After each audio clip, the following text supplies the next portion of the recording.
one thing that you have to understand is that in the 21st century, we cannot get away from social media. You can't get away from social media.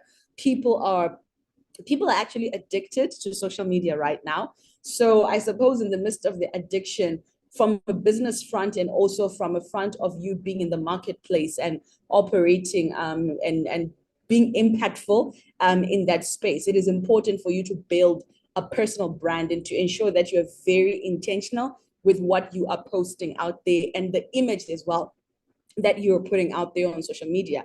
Let me tell a quick story before we get into the presentation.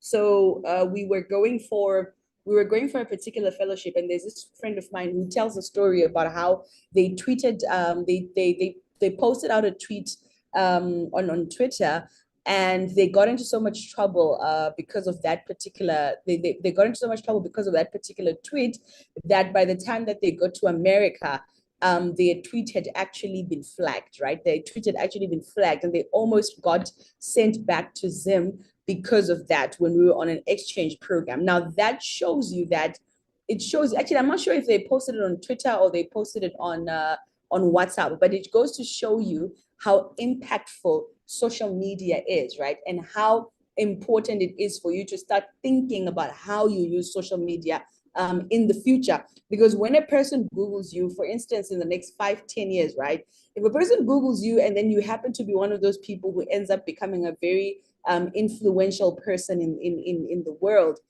something that you tweeted or something that you posted 10 years ago could bite you in the back. If you posted yourself out in a party somewhere, drinking alcohol, you're a mess. You might find that is going to affect you in the next couple of years. But you thought I was just having fun. So you find that even now in the kind of work that I'm doing right now, I'm actually very careful about the kind of pictures that I post. Who do I post a picture with, right? So why does somebody even want to take a picture with me, right? So some of you might not even know me, but in the different spaces that I'm actually in, a lot of people that are in those areas will know my name. And because I work a lot in the corporate sector, I have to be very intentional about what people find when they check on Google. So if a person is posting a picture with me, why do they want to take the picture with me? Where are they going to take the picture with me? I've had some moments sometimes where a person takes a really terrible picture with me where I was just not in the mood. But for them, they will post it out on their Facebook and say, oh my goodness, I was with Norma, this is where we were. But from our angle, from a branding perspective, we don't want that picture to be out there. It's a terrible picture. Like, I don't have any makeup on. I'm not looking the part. And so we have to now be very intentional. Unfortunately, some people might not be happy with it because it's like, oh, why don't you want us to take a picture with you? But for some of us, right, at least for the work that I do, it's a business decision. It's a business decision to say, I don't want just a random picture to be taken with me at a restaurant. If I'm in a restaurant, I'm in a restaurant having dinner.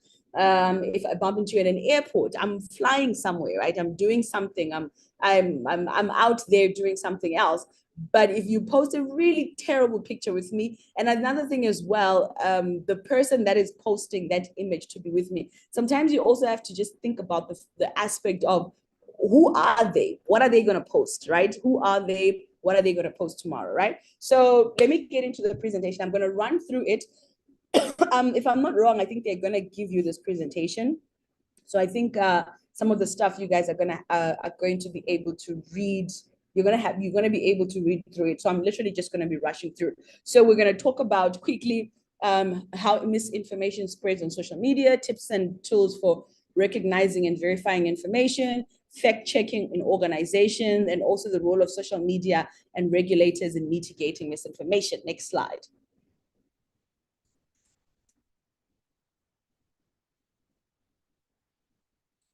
Right, yes, next slide, please. Right, so as they're changing the slide, one of the things that you have to notice right now is that social media is now, I don't even know how to put it, but it has its positives and it also has its negatives. The positives come in the form of a person can use social media to share, good information, to talk about what's currently happening in their country, what's happening in their organization. You can tell us the good work that you're doing, right? That is fantastic. People will like that. People will push that kind of content. But you've got the other side as well, where people are now in the business of sharing things on social media that are not true. And unfortunately, though, that kind of information spreads like wildfire. Number one, as an example, a couple of weeks ago, Steve Harvey was trending, and people were saying that Steve Harvey's wife and him were getting a divorce, right? That on its own, it's not good information to go out there, because as far as Steve Harvey, I mean, I don't think Steve Harvey has said anything, unless if I've missed what he said, but I don't think he said anything. But the lesson from that is, if you look at how that information spread like wildfire, it was crazy. It was on every single person's timeline on TikTok. It was on Facebook. People took that wrong information, but it probably just started from one person who tweeted, or one person that said something that was false, and the information went like wildfire. In some instances, you find that a person will post and say, rest in peace to this person, right? And the person is okay. The person is somewhere sitting out in their home. Maybe the person is not feeling well, but the person decides to just put it out there and say, rest in peace to this person. Every person after that starts making comments. Oh, rest in peace, RIP. Now imagine that information that goes on social media, that somebody just passed away. People are going to start calling the relatives. Oh, I'm so sorry about your loss. And the relative doesn't even know that, is wondering, like, what are you talking about? No, the person is not dead. And then now they have to call another person. So you see, one message, one tweet that is posted on social media has an impact, and it affects so many people. I mean, another person can have a heart attack. Another person can collapse. They can faint because of information. So one of the things you have to realize is that, as an individual, you have a responsibility to fact check information, right? You have a responsibility to check the information. Even if something is trending, go to the person's page, go to the person's social media to find out, have they made a comment about this? What are they saying about this rumor possibly that is going around, before you start spreading it, right? Before you start spreading it.